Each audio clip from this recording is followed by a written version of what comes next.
Assalamualaikum warahmatullahi wabarakatuh. Sekarang kita masuk ke materi predikat dan kuantor. Yang akan kita bahas hari ini adalah predikat, kuantor, kemudian kuantor universal dan eksistensial, dan juga negasi dari kuantor. Secara terminologi, kita pahami terlebih dahulu apa itu predikat.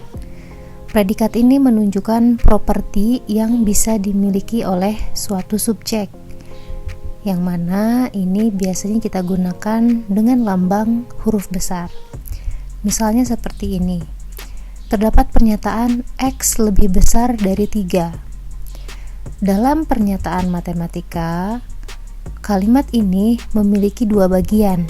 Yang pertama adalah variabel X ini merupakan subjek dari pernyataan.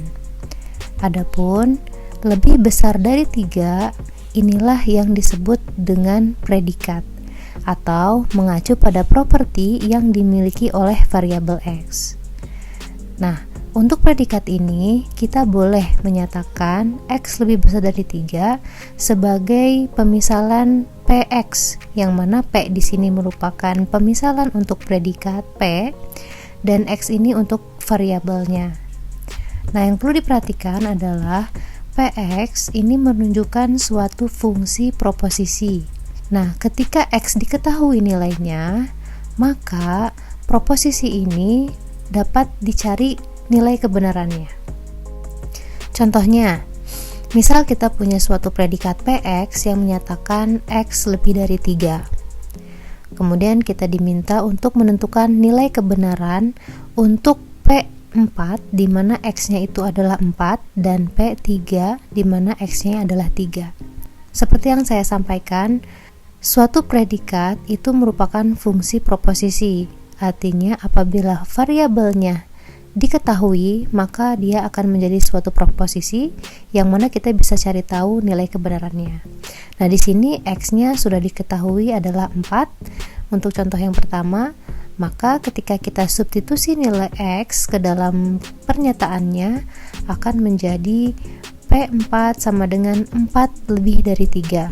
X kita ganti dengan 4, maka kalimat ini menjadi benar. Kenapa? Karena 4 itu betul lebih besar dari 3. Sehingga pernyataan untuk predikat P terhadap X-nya 4 itu bernilai benar.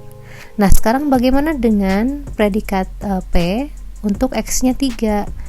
Di sini apabila kita substitusikan, di sini maaf saya ganti ya dengan P2, maka apabila kita substitusikan menjadi 2 lebih dari 3.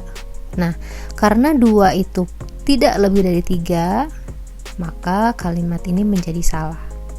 Nah, ini apabila kita mencari nilai kebenaran dari suatu predikat yang sudah diketahui nilai dari variabelnya. Contoh yang berikutnya adalah misalnya terdapat predikat A terhadap X yang menyatakan komputer X sedang diserang oleh penyusup. Misalkan komputer di kampus itu hanya CS2 dan Mat1 yang sedang diserang. Maka tentukan nilai kebenaran dari predikat A terhadap CS1, predikat A terhadap CS2, dan predikat A terhadap Mat1. Nah, di sini kita lihat bahwa ternyata hanya CS2 dan Mat1 yang diserang berdasarkan yang diketahui pada soal.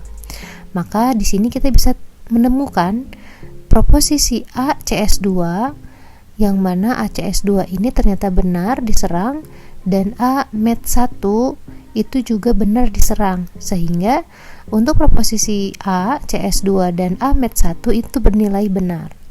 Namun A CS1 itu bernilai salah. Kenapa? Karena tidak ditentukan di dalam soalnya adalah bahwa C1 sedang diserang. Nah, kita juga bisa mendapatkan nilai kebenaran dari suatu fungsi proposisi apabila sudah diketahui atau berdasarkan fakta yang ditambahkan dalam ketentuan soalnya. Nah, tadi kita sudah lihat predikat dengan sebuah variabel.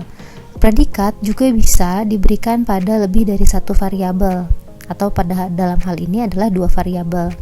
Contohnya misal terdapat predikat Q terhadap X, Y. Hati-hati, urutan ini sangat mempengaruhi hasil nilai kebenaran. Terhadap pernyataan X sama dengan Y ditambah 3. Nah, sekarang tentukan nilai kebenaran untuk proposisi Q 1,2 dan predikat Q 3,0. Di sini 1 itu menunjukkan nilai untuk X dan 2 ini menunjukkan nilai untuk Y. Jadi hati-hati, urutan ini sangat penting, jangan sampai tertukar. Nah, sekarang kita substitusikan saja untuk nilai X, Y-nya. Di sini untuk nilai kebenaran Q 1,2, maka kita substitusikan ke dalam kalimat matematikanya sehingga diperoleh X-nya 1, Y-nya 2, kemudian 1 itu sama dengan 2 ditambah 3, yaitu 1 sama dengan 5. Nah, karena 1 tidak sama dengan 5, maka untuk nilai kebenaran Q dengan nilai 1,2 itu salah. Nah, kemudian bagaimana dengan yang kedua, yaitu Q dengan nilai X-nya 3 dan Y-nya 0. Nah, kita coba lakukan hal yang sama. X-nya 3, Y-nya 0, kita tambahkan dengan 3, maka diperoleh 3 sama dengan 3. Nah, di sini benar. Maka predikat Q dengan X3Y0 itu nilai kebenarannya adalah benar. Nah, ini contoh apabila menggunakan dua variabel.